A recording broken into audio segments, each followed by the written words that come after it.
So I got this interesting response from both of you once we wrapped up. If this is a couple weeks later, a lot has happened, right? We've seen this stuff on the internet. And I know that there's something specific that occurred that had to do with Ireland.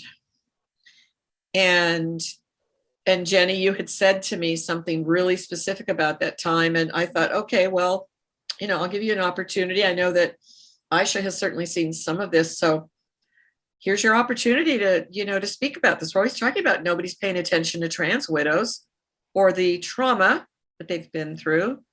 So what's going on? Well, there's a photo that was on the internet that I saw. Mm-hmm. And I couldn't believe it when I saw this photo. But it was a photo, I didn't even realize at first that it was a photo of a gathering that I was invited to. And then I looked at the date and then I realized that I was invited to that gathering and I was not told that David Hayton would be there. He's in the center of the photograph like a AGP angel, everybody's surrounding him, he's kind of glowing.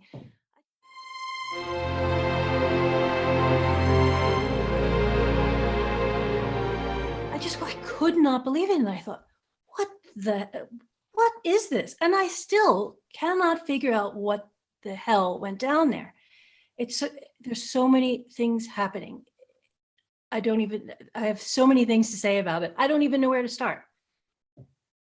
And I suppose that's the point, that's what always happens with these people. They catch you off guard. They come at you from all these directions and you can't keep a straight thought. But I can tell you my part of it, my story about it. Okay, so I have not liked how David Hayton has been centered and platformed. I thought, this is ridiculous. This man is abusive. He abused his wife and kids. He's not this lovely, hapless, helpful guy you're making him out to be. I was just so annoyed, but I sat back. I stayed out of it. I don't like contention. It's too much for me. I can't handle it. And I sat back. I didn't say much. I didn't want to get involved, but it was I just noticed more and more of him being platformed and women like me being silenced or dismissed or brushed off. And then I didn't want to listen to that pink mist. What is it called? Podcast. But eventually I did, just to annoy, just to see what the crack was.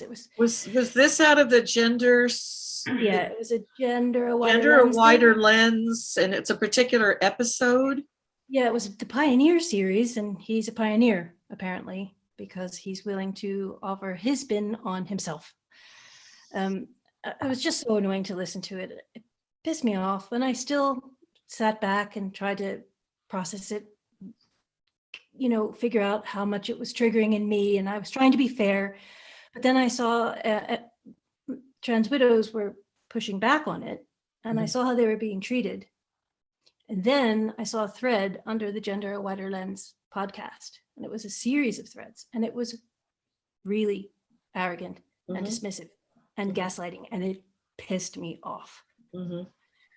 So in that thread, someone said, hey, it'd be great if you could maybe get a Transwidows perspective. And so I tweeted, yeah, do you not know one? Because I knew that Stella, I'd spoken to her because we're in Ireland, we women who are fighting this are connected. Anyway, she agreed to talk with me. Now, I already knew how she treated Transwidows, but I thought, well, we have this connection. We're in Ireland. I'll speak with her. So I did, and I really didn't think I was being heard. I felt like she was trying to intimidate me. She just wasn't hearing me, but I spoke with her, it was fine. And at the end of the conversation, she said that there was going to be a gathering of herself and some detransitioners, some young ones, and it might be nice for me to meet them. My kids are indoctrinated to different degrees. And I felt like she was offering me to come and meet these people because it would be good for me to see some kids or some young people, sorry, who are starting to come out of this. And then I saw that picture and I was just gobsmacked. Like, I still didn't know what to do about it. I was really angry. And I thought, this woman is dealing with vulnerable people. You know, she's entrusted with looking after young people who, and she would do something like this. She would, you know, was it that she was just so thoughtless she forgot she invited me, or was she setting a trap, or did she think she was going to force team me? I just did not know what to do with it. But I thought it was a huge red flag. And then I saw this thing where I heard there was somebody complaining. What was it? It was from a hetero dorks, or I don't know.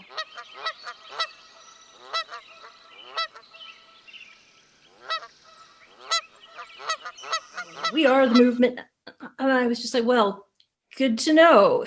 Because, he said that there were co-planners. There were other people planning this. So then I realized that she knew from the beginning, you know, I thought maybe it was a small gathering and then it grew. And then she maybe forgot to tell me that it grew and these people would be there. And I thought, well, maybe she thought that I knew. She had told some other women who was going to be there. So maybe she assumed that those women talked to me, but I hadn't heard anything about it. And I might have gone. I might have, you know, I would have to take the bus down to Dublin, but I might have gone just to be face to face with Stella to try to get her to hear a Transwidows perspective. So if I'd gone in there thinking, right, maybe I can connect with Stella, maybe she'll hear me. And then Hayton was there and she didn't. I just fucking cannot, I can't get my head around it. I really don't understand it. And then this guy jumps in and says, I don't know. It's just,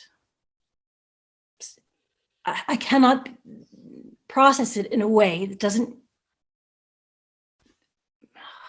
impact who you are. Pardon me?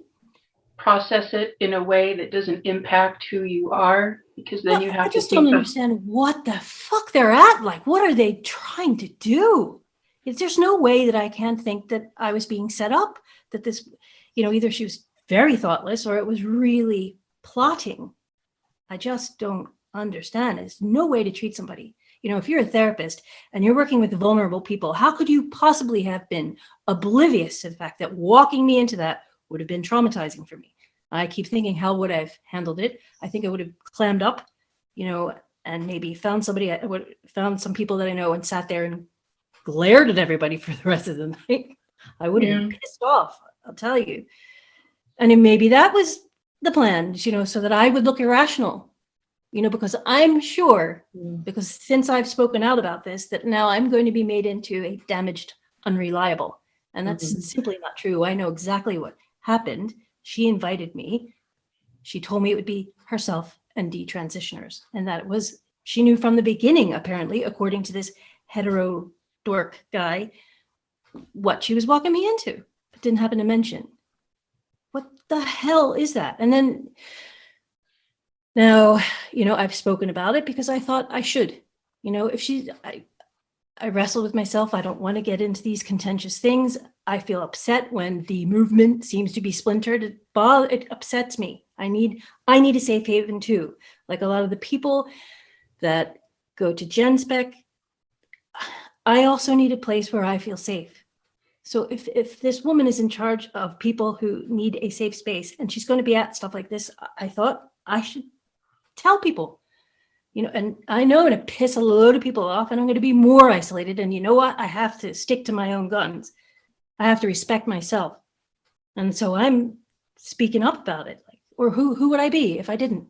So, you know, and now there's people saying, well, Graham Linehan must have been, you know, he knew too. And I don't think he did. I don't think he's been told the truth about it, but I don't think he knew that I was going to be walked into that. I don't know, because I haven't spoken to him. I saw that he wrote some with my name in quotes, this Jenny. I'm like, hello, I'm Jenny. I spoke to you. We know each other. This is following a pattern again. Fucking hell. The denials as far as that he didn't know. I don't know what he knew. I don't know what he knew, you know, but I don't think that he's a plotting man. You know, I think he's a bull in a china shop. I think he wears his heart splattered on his sleeve and his ego on the other one, but I don't think he plans, this kind of thing. I don't think he knew what was up, and I don't think he was told the truth about it. But he certainly could have handled it a bit better. He could have spoken to me.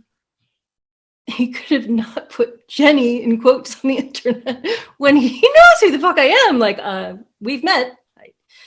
I don't know. This is just. Well, the reason I'm saying that perhaps he did know is because I have a similar experience where I brought attention to him about, do you remember when Artie was coming onto Twitter and asking for empathy amongst trans widows and lesbians so that we can, give AGPs a chance? I wrote 2 different letters on Facebook to Graham, and he received them and he responded to one of them. Joey has seen the exchange. And so he knew all of the intimate concerns, how they would directly impact a trans widow beforehand, 2 different letters before that whole Artie situation blew up.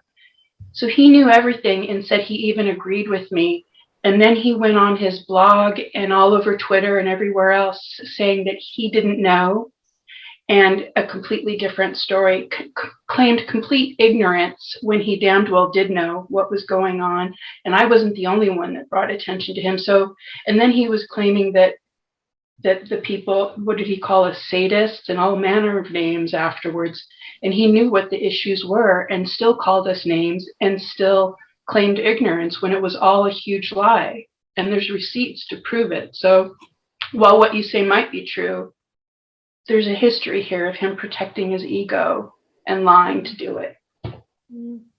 Yeah. I know that's hard. It's hit me hard to watch. And that's the thing, is that another thing I've noticed about a lot of us is we project goodness where it does not exist. We want to think better of people. Our first thoughts are not the worst. It's you want to think better of people, and it's so hard when they disappoint. Yeah. That's another thing I've noticed amongst us is. Yeah, I still don't get any of it. I'm still trying to put my head around it, but I'm trying to stick to my guns. And this Hayton guy, I just do not understand it at all. Like, and he is definitely making an impact in how women like us are seen. He is centering sexual fetishists. And if we say, hey, this is not on, we're the bad guys. How has that happened? It makes no sense. So we're now, yeah, well, he's bathed in pink mist. To us from the gender critical side. And that's because of this guy. And he's doing it on purpose. Did you notice, this is one thing I wanted to talk about. When he talks about himself, like he always does, and he claims that he says he's an autogodophile, he's embraced that, but he lightened it. So he says he's sexually attracted to himself. He doesn't use the word, I'm sexually aroused by myself as a woman. You see, he makes it into a sexuality instead of a fetish. It is a fetish. He's making a decision to objectify, and he's still doing it. He's wearing his arousal gear. And that's okay, because he's a nice guy. He's a nice one. He's a softy guy. Yes, he's still wearing us. A woman's suit. And specifically a wife suit for him. And how is that supposed to help these young men who are being groomed? Now, I've heard Stella say that she thinks that pornography plays a part. Okay, so how is platforming this guy who's still doing it helping these young men? What I think the first thing these young men need to understand is it's male entitlement. They need to make the decision not to do that to women, to have respect for women, that there are boundaries. But instead, they have this guy, and he's giving a useful insight. He's muddying the waters on purpose. He's trying to make it acceptable to do this, and it's fucking working, and they are enabling it. How is that? Oh, I just had the weirdest thought. So he's sort of hobbling himself and disabling himself and making him into an object of pity, like in Yeah, Silence of the I Lambs. haven't Do you seen that remember when before. Buffalo Bill was pretending to be ill and in order to lure women into the truck so that he could get their woman suit? Ugh. This is, yeah, I, sorry I had that. You're going to have to cut that, Joey, but that's what I was thinking, is that this follows a pattern of sort of the making oneself look like a victim and non-threatening to lure you in. And But and then when yeah, I'm Beatty, not planning on cutting that. I mean, here's the thing is that, and you said earlier, Ayesha, too, Jenny, I know that Jenny wants to think that she's not got it together about telling this story, and you think you have off or whatever. And Ayesha had said, like, and I've said, there's nothing about perfection with this. yeah, The thing about having these conversations is that all of a sudden Ayesha starts thinking about Buffalo Bill, out of one of the most horrific films and stories, that has captured cinema. And these characters mean something. If that captured you, Ayesha, I know that there are other women that see, whether it's Hayton or some other. I can only imagine when we did have the footage of Jonathan Yaniv running around, when we saw him talking about tampons, when we saw him doing this stuff.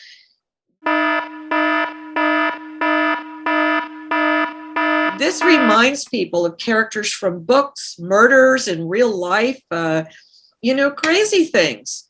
And I think it's that kind of impact that I've learned from talking to trans widows, yeah. that to me, I don't, and I've never understood since Julia Long wrote the article that she did back in May of 2020. Jennifer Billick wrote an article first in the same, and about a week later, Jennifer's was deconstructing the good trans woman. And a week later, Julia Long came out with a meaningful transition. And she focused on Debbie Hayton and she focused on Christina Harrison, who has a middle name, I can't remember. But the fact that Julie Bindel spoke with two of these men about women's issues, this has to do with Women's Place UK. I know I was like on the phone with some of my Americans here going, what the hell's going on over there? I mean, Julie Bindel has done this incredible work around the prostitution stuff. I knew all that. And it was like, I thought, what is she doing? And it seemed for me, that was my introduction to this like cycle. And when Julia Long wrote the article she did, that's where I knew it was a problem, and that there were other sane women. She was a sane woman who was, over there in the UK, calling it out and saying specifically about Hayton. And of course, we had that visual where we saw Stella, who did the movie. She does the little documentary. Well, no wonder you're disturbed, Jenny. That it would not be normal if you weren't disturbed by that. If it doesn't just cause kind of you keep saying, I still can't wrap my mind around it. Well, because I really can't. I mean, exactly are they trying? What are they trying to achieve? All I can believe now is they're trying to normalize this fetish. They're trying to make us accept these men. They're trying to make it normal, and we just have to take it on the chin because they said so. But why? Why do you think this is going on? I don't. Well, I have all kinds of theories. I don't know. But another thing I'm just reminded of when Graham, his responses to this, he said something like, these Johnny come latelys, he said. He's annoyed that some Johnny come latelys have commented about this. And I don't know if I'm put into that club or not. I can't tell what he's trying to do at the moment. But isn't that the whole point of this entire, or what he says he wants to do of this entire movement, is to get through to people, as many as we can, and let them know what's happening. Mm-hmm. But then when he does get through, when people come on board, he gets mad at them for speaking. we need fresh people, because otherwise, if he was in charge of everything from now on and no one else was allowed to speak, because he's derailed, man. When Karen spoke, she's noticing things. Karen? Karen Davis. She's, I think he's talking about her, she's a newcomer. She's noticing things and he's resenting that. Is she a Jane come lately? Fucking hell. But I mean, we need people to get, because this is exhausting, all of this. And new people coming in will help put us back on course. You can't resent new people when that's what you want. You want to get through to as many people as possible. I don't know what he was trying to achieve by that. It's not his, that our movement thing springs to mind. It's not his. He's just making no sense. Well, he's telling you he wants to be the gatekeeper. Our movement is to make sure that AGPs are centered and get their own way. And if you pick on them, you're horrible. That's what my ex used to do. Say boo to him. You were being mean to him. Got to protect the sweet AGP souls. Come on. Nope. You need to tell him to knock it the fuck off. Yeah. It seems pretty clear to me that that's what needs to be done. Are you familiar with Charlotte Clymer here in the US? Yeah. A little bit. Are you familiar with the incident in a restaurant where he proclaimed that he's a woman? He's clearly has a gold lame bag. Can't these people see he's a woman because he has a gold lame bag? And that's been an ongoing.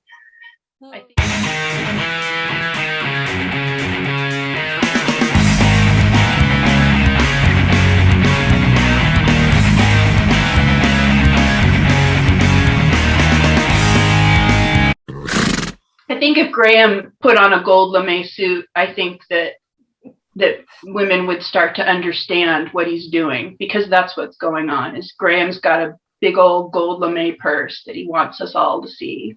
He's got a big old gold lame ego. Yeah. Yeah, pretty much. I feel a new meme coming on, Ayesha, with that one. I'll have to call up my meme gal. I feel, I hate this. I hate this. I thought he was a good guy. Thought he was my friend. I did too. Don't understand what he's at right now.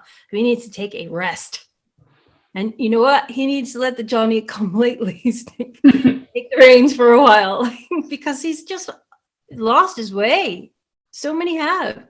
If so many people are, I know that I'm burning bridges by coming out and talking about this, by saying Stella O'Malley set me up like this. But it's the truth. It's the truth. So many times she has said, don't splinter the movement. She said it enough times that it's like that expression, that Shakespeare thing where, you're saying it too many times, you're coercing us now. You're bullying us. That's a red flag.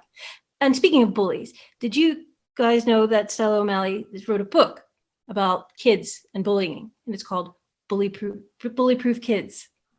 And she's then talking about bully-proofing the parents. And I'm thinking, bully-proofing starts from the inside out, lady. Sort yourself.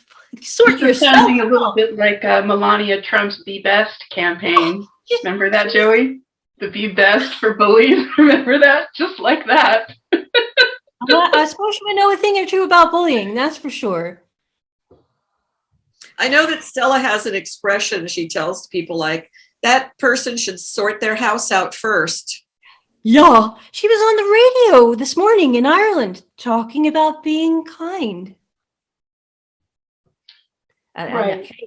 I the thing you were telling me about this space, where she was coming down on women, speaking about how they felt about autogynephiles. So I went and I found out what that was, and I listened to it. Whoa! It blew me away. She just vicious. She just wants to smack us down. She does not want to hear a word from us. She wants to silence us. It's why? Why would she want to make sure that we are not heard? I can't figure out why. This is the Twitter space that we talked about a couple weeks ago that Ayesha and I had heard. Yeah. So you got to hear that. I spoke on that too. Did you hear me on that, Jennifer, or no? I don't know if it was you. I don't Oh, know. well, I was one of the trans widows that spoke up. And I said that I'm glad that Stella left because I know that she would have interrupted me. And I asked everybody not to interrupt me, otherwise I would lose my train of thought because I really would. You know how that goes. I do. I'm having it today. Yeah. But she said her from the start of that. She said herself, apart from women and above women. You know, she called us the feminists, but basically she was saying the feminists, they don't really care about kids. They just care about themselves. I know that you have to prioritize children. I mean, that's from the start. I thought, really, because I'm a feminist and I have children and I care very much about the children, but I know that we're connected to our children. She's trying to say that she knows better for our children. What does that remind you of? Right. Also, that technique of divide and conquer, or divide to create chaos, so that then feminists are over here, which means that they are women who are childless. Yeah. Well, these feminists must be childless, because a woman who's a mother, can't possibly be a feminist? I mean, it's that ultimately that's what that is. But it is, it's to divide us and to divide us from kids, because you know Yes. that this movement wants to divide women from kids, from young people. If you break that And bond, specifically women's safeguarding concerns, because that is who will bring up safeguarding concerns, as women and mothers. Young people. Yes. No, but I'm a mother. She's run off her feet, protecting everybody else's kids. And we're just talking about silly things like women stuff. Blanchard is another one that they had on their gender wider lens. He certainly does not care about women at all. You know, and people act like they say he invented autogynephilia, like he invented men. Like, come on. Like, you know, there's a whole buffet of things men use to harm us. Some men, sorry. And Ray Blanchard just stuck a name on one of those things for his, you know, to keep his bread buttered, you know. And then, but they platformed Ray Blanchard, who has made it abundantly clear that he has no time for women. And if we cross him, he's a nasty piece of work. Yeah, but anyway, she keeps saying that anybody who pushes back on her is splintering the entire movement. If you talk back to Stella O'Malley, you're splintering the entire movement. And I said this on Twitter recently, like, nobody is above reproach. Nobody. Everyone is accountable here. This is a massively toxic, chaotic thing, and everybody is accountable. And I don't want to attack the entire organization. I don't know enough about it, but I know that parents and kids need a place to go and feel safe. And I know that I was watching the Detransitioners Day, and that was brilliant. I loved hearing from these young people, you know, and I thought before I spoke up, some of these, if some of these young people hear this, it's going to be very unsettling for them, but I care about those people too. That's why I'm speaking up. You know? Right. And we need to speak the truth.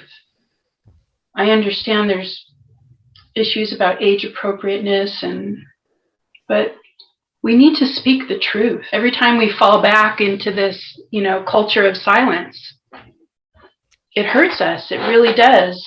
And I understand, you know, we've both been in positions where it wasn't the right time to speak out. But children grow up, things get so bad that you have to. That's how it became for me, is that it got so bad and they kept pushing the boundaries more and more and vilifying us for complaining about the boundaries that they were pushing. Yes. That I had to. There's no place else for me to go. This is it. And so I have to find my people. I have to find you. And I have to find other trans widows and other women that believe the same thing, because otherwise I'm just going to get pushed in a corner or out completely. That's what it had come to, is that there was literally no place left for me to go, because we have, you know, Artie scurrying around, begging for empathy crumbs. And then it just kept escalating from there. And these so-called healthcare professionals are defending it. And that's incompetent. It's incompetent. And there's just, the only way to find the others is to speak, because they will come. I think so. I'm willing to take that chance. If I talk, more will come, I hope. Well, Transwidows, the Transwidows voices, they're out there. Yeah, that's what helped me. Transwidows voices helped me. That is a brilliant organization, and they It are is constantly under fire for doing nothing but giving our perspective.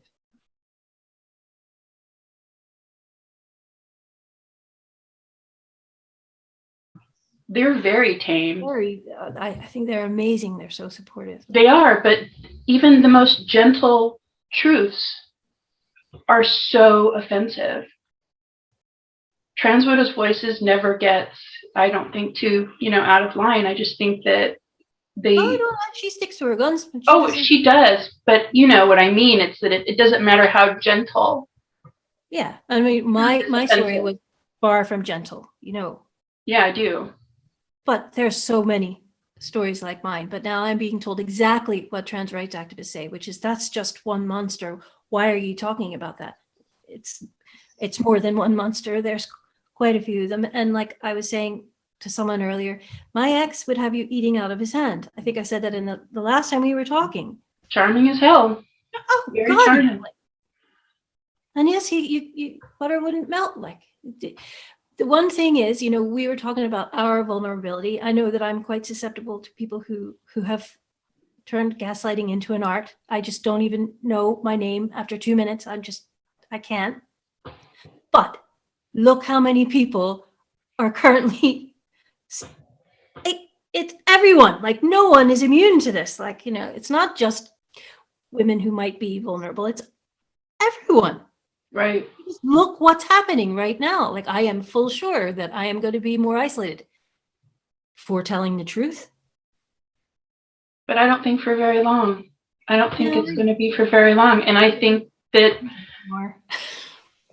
those people distancing themselves from you would be a good thing, because they're toxic to you. They don't help you. They're not your allies.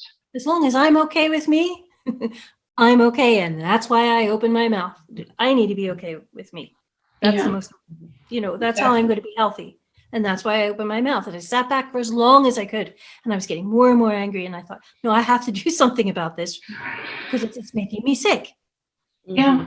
And I tried in good faith to speak to Stella. And this is what ensued. And it just keeps growing. And it's going over here and it's going over there. Like everything, like all of this always does. Mm-hmm. I still don't know what the hell's going on, but I just don't understand it. Well, then you would have to put yourself in their frame of mind. You wouldn't act the way that they would. They're behaving horribly. You wouldn't behave like that. I have to say, I'm pretty disappointed. Do you think that for both of you that there are women that will see this, that could currently be involved with an AGP, and they just can't figure a way out? Just like, I worked in battered women's shelters. I think I'd said this before. We had step-by-step guides about healing, getting out, so that when women would leave and they'd remember how they left and why they left, there would be this sort of like checkoff list, to be able to remind over and over again to build confidence. Is there any such thing like that for women who are dealing with these AGP husbands? Seems like a great idea. If there's a handbook how to deal with narcissistic abuse, that's it. That's the closest. Abuse. Yeah. But the receipts are there for both of you. I saw exactly. Ayesha shared those with me about Glenner. It's just, it is like you say, you use this word staggering. I think both of you maybe have at some point. It's just, I just can't believe it. It's like if I told both of you, hey, I just got robbed at gunpoint. And then you go, oh, that's terrible. Oh, yeah, that's terrible. And then we're going to get together the next time. And you tell me, I just saw this fantastic movie. You have to see it. I want to see it again. And it's all about this bank robbery. and these people get traumatized. Yeah, no, exactly. I mean, I was thinking about it. Like it reminds me of when I was with my ex at the very end, when I couldn't get him to hear me at all. He didn't even think I was a human being. And it was like bashing my head against a brick wall. He just was not hearing me. He refused to. And that's what it feels like now. Nobody's hearing us. Oh, sorry. Women are hearing us, but about this fucking, oh, sorry, my language is getting so bad because I'm so angry about this Hayton guy. People are not hearing us, and it is traumatizing. What would make you feel heard? Well, this is making me feel heard.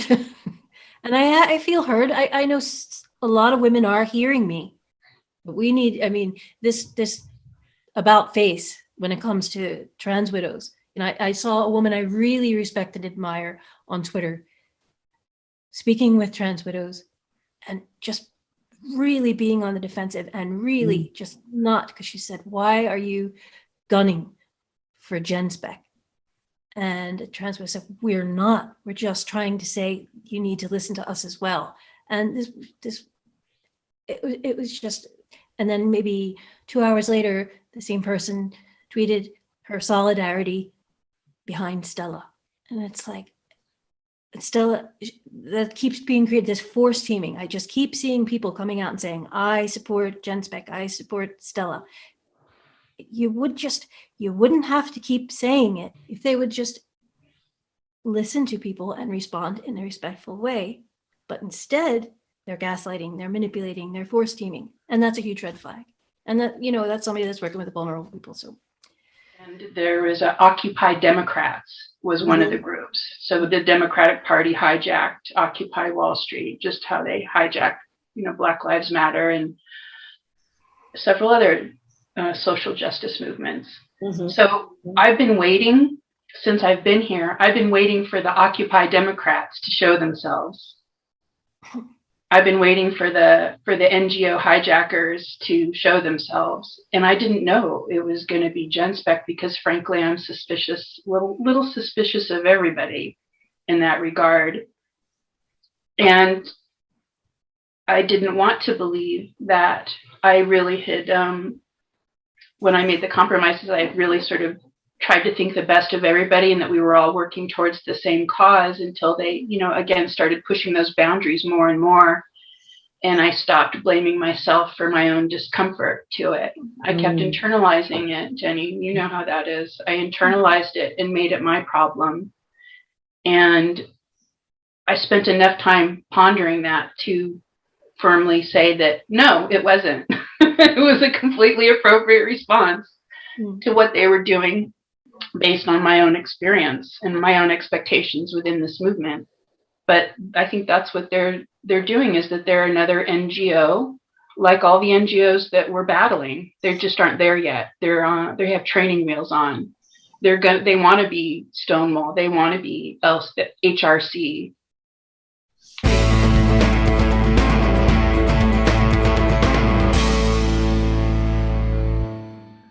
We don't even know who they really is at this point. And I know a lot of really well-meaning people that I've been interfacing with now for over 2 years that are connected to Genspect, whether it's individuals or that they've founded other organizations.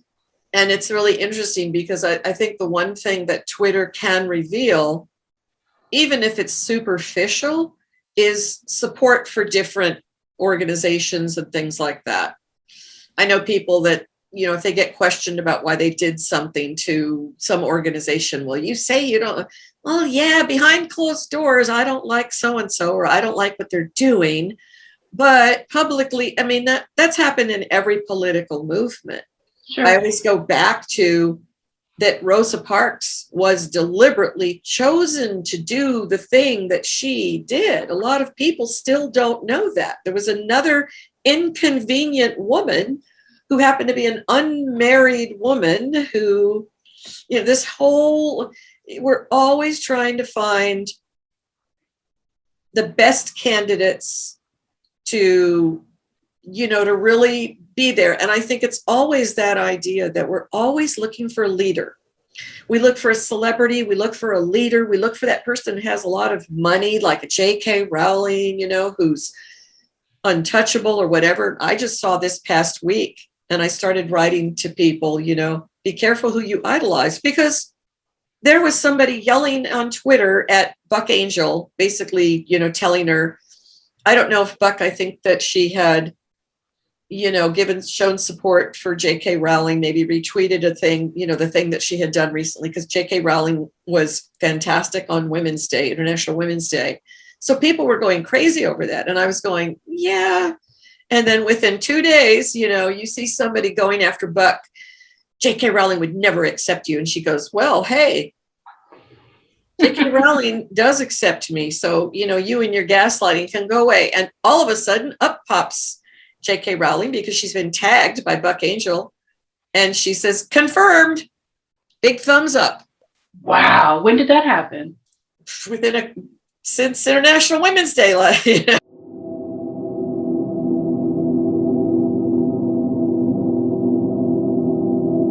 These women now freaking out, especially women in the UK, because they see her as, one of them. And it's like, what do you expect? It's the crumbs. We're always, no matter what movement we're in, but I think especially around this one, because of course it's affecting women and children more, than anything, being on the receiving end of this abuse, whether it's AGP or, or not. It's coming from men. Whether it's the gals that think that they're guys, and just like I used to think about myself, that internalized misogyny is so heavy in these women that we see that are in these organizations. I could have been like some of those women. And this is what I was reminding one of these women that works within one of these organizations that's connected to Genspect. We had a very heated conversation about, she was using the word transsexual in a way, and I went, but that's not a thing. And she went, well, yeah, of course. And then, proceeds to go on and with the pronouns and telling me that telling me it's not important about the pronouns. And all I hear is over and over again, it goes back to that. There's the feminists, and then there's the mothers, or there's the this, and then there's the that. There's the lesbians, and then there's the heterosexual women. No. Again, this is against all of humanity. And all these organizations with some extremely well-meaning individuals that are doing really good work that happen to be connected either to Genspect or a pedo apologist somewhere or something, because they are. And they get connected because of usually sharing each other's work, praising each other's work, all of this defensiveness that happened around, gender, a wider lens, and this whole thing with Cantor. Thank you. People can no longer say they made a mistake or that they didn't know. Know. And the thing is that people are lazy. Organizations are lazy. People that are running the Twitter accounts for organizations are lazy, because we all have, can we blame them? Yes, I would say, because we need a structure, and social media guidelines need to be a major part of a structure of a group, of an organization, of whatever. I know that I myself here in the United States, I've had problems with Wolf and their really lack of social media guidelines. And the same thing with what used to be the Women's Human Rights Campaign, which is now Women's Declaration International. These are not super formalized. And when you don't create these structures, things start chipping away and they can fall apart very easily. And we are relying on getting information back and forth because of social media. So if you have a president that's working for your organization, or a CEO or a representative that's twittering away and they're representing your organization and they are liking all of the tweets of James Cantor, for example, they can't say, oh, I didn't know that he's trying to put the P with the LGBT anymore. I mean, it's bad enough the T is there. Right. We're trying to add new letters on. There's too much that's going on. So if that is true, what I'm saying, that you need to vet, and as an organization, you need to vet everything that goes out. You need to be transparent. We need from the outside to understand what the hell your structure is. And then who's responsible and how do people end up leaving sometimes? Big hooplas when people come on board.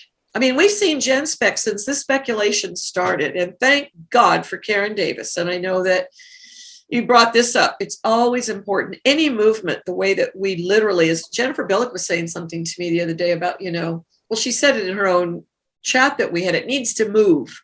A movement needs to move.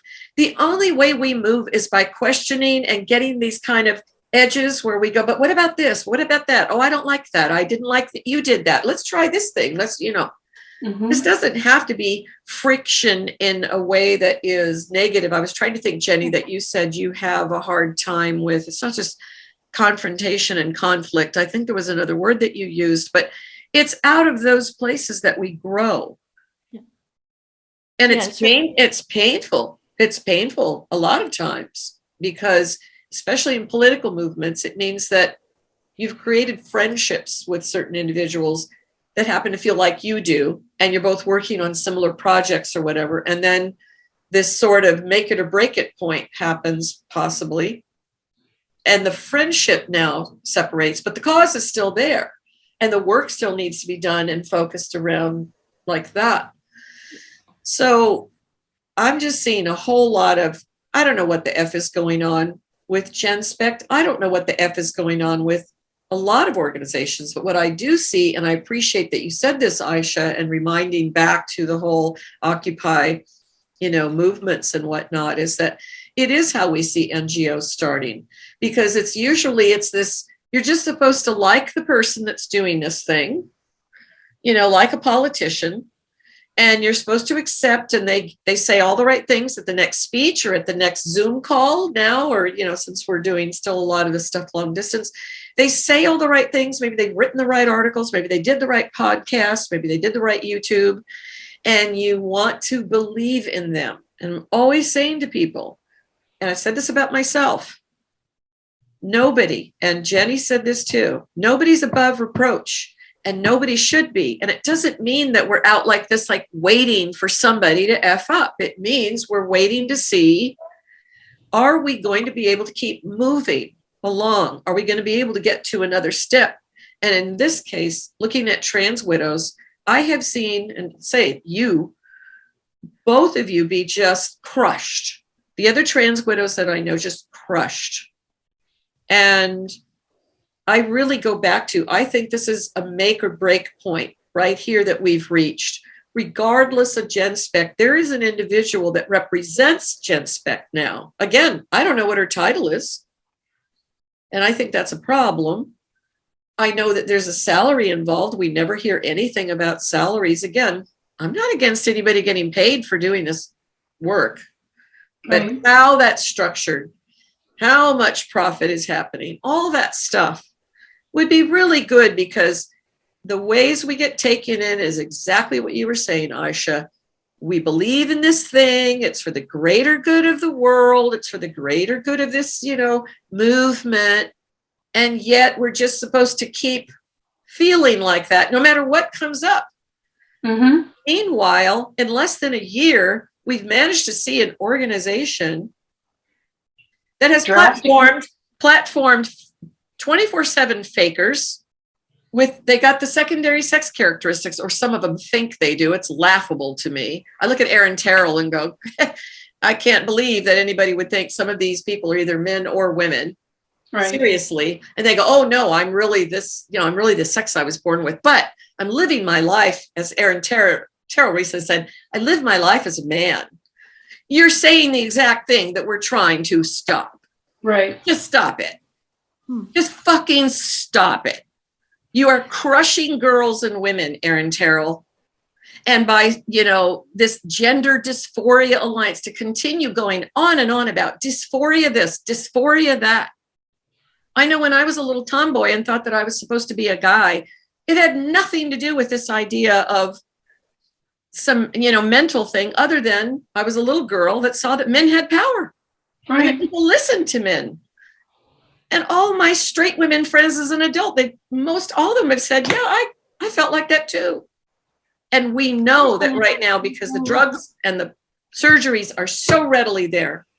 I'm looking at two very feminine women. Would either of you, if you felt ever like a boy in that way, that whole thing of when if you wanted to play with certain toys or something, was there ever a moment, or do you think you could have been a young teen who really liked guys and thought, I could be a gay man. I should cut my tits off. I mean, I have no idea. You guys, again, you're just, 50. Do you think that would have been a possibility if you were 16, 17, 18 now? You don't think so? Well, I was really tall. I'm tall. So I had that going on. So I got to do, because I'm bigger and taller, I got to do things that smaller women couldn't do. I noticed that. So I got to have a little bit more freedom and a little bit more safety just because I was not an easy target. Mm-hmm. Mm-hmm. I knew I had that going for me just because I was not, I look like I would give a bit of a struggle. I'm not. I didn't realize, I've always thought, I always put you at about 5'5", 5'6". It sounds like you're more like 5'8", 5'9". I'm 5'10", and I have really had a shoe thing my whole life. So even though I'm 5'10", I've always worn heels. So like when I used to go out with my friends, I would actually put on heels so that I could be 6'1", so that men wouldn't mess with me. In the Wii Spa footage of you, you look a lot smaller, and I think it was probably because there were a lot of men that were surrounding you, and they were bigger. Yeah, they were bigger men. But no, I'm 5'10". So holy shit. So I had that going on, and in fact, it made me feel less feminine when I was younger. I've heard that. Yeah, about height. Yeah. When I was little, when I was 4, 5, 6, I wanted to be a boy. I wanted to be Batman. I wanted to be Spider-Man.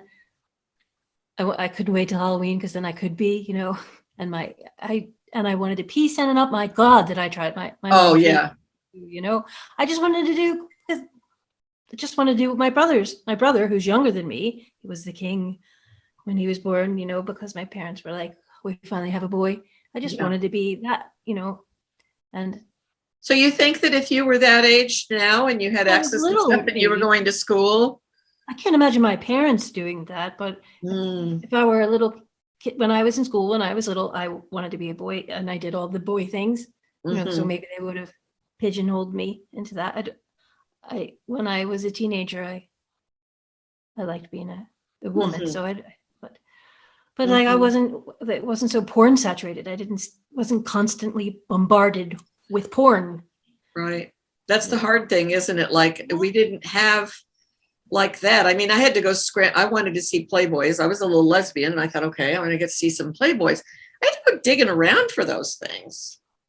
It just wasn't like, I think the whole thing with having access to a screen in your hand and right in your face and somebody in the next room or whatever, unmonitored, is just, it's destroyed our brains in the way that a lot of people used to talk about television. Don't let your child sit in front of the TV set. Well, yeah, you can only do that for a little bit. So Ayesha, would you like to take the first stab and then Jenny follow you? Oh, wow. Jenny is the first trans widow I've spoken to, so this is quite a leap from one to all. It took me a long time to figure out that I was a trans widow. I blamed myself first and foremost. I took responsibility for the failures of my marriage, and I internalized it all. And it took me a while to figure out what really happened and what was going on, because the abuse got to the heart of who I was and everything about me, because that was what was being mimicked back at me. And I didn't have the words to describe it to the people around me. I felt like the villain and the bad guy for not being accepting and loving my husband enough. And that was the problem. It wasn't me. And I think that once you take a look at what narcissistic abuse is, and look again and again, there's videos on YouTube, there's plenty of articles online that can be read, and you will start to see the patterns unfold. Because if you look at Transwidows stories, it follows a pattern. All of our stories follow a pattern without fail. And you can see this online as well. You can see the escalation, and you can see the eroding of boundaries, and it just never stops. It will keep going until you break or go. And you will see this play out on social media. You will see this play out everywhere. It's hard to accept. It's hard to accept. It's painful. But there are other women out there that see it and are here, that are your allies. We're here. We know the story. We know it so well. Come find us. Jenny? Yeah, well, I think at the moment there's a big push to silence us. And I'm sure that there are Transwidows watching who've never spoken out for whatever reason. And I just want them to know that they're not alone, and that there are people that see them, and that they're important. And that if a woman can't be safe in her own home, I don't know why people are saying that they're trying to save women's spaces when they're just forgetting about women in their homes. We do need to speak up. They will try to shame us into silence, for, put all the blame on us for what happened, or they'll try to say that we shouldn't speak because we have children and we have to protect them. But if no woman with children never spoke, we need to get out there, and we need to connect with each other, and we need to get our voices heard. Especially when there's such a pushback, that makes me want to be sure that more of us are heard. There wouldn't be such a pushback if we weren't so threatening. Yes. Mm-hmm. We disrupt the narrative, their profitable narrative. They want to hear, because we know what these people do behind closed doors. We know what they do to those closest to them. We know what they do to people that are dependent on them. And they don't want that out there. They want hapless Debbie out there, glowing and surrounded by loving and adoring friends. They need to hear us. Well, thank you both. And thanks, Joey. We couldn't have spoken up like this without you in this environment. Thank you. Okay, until the next time, huh? Thank you both. Well, we have no idea what's coming down the pike here. Right. Who knows what's coming?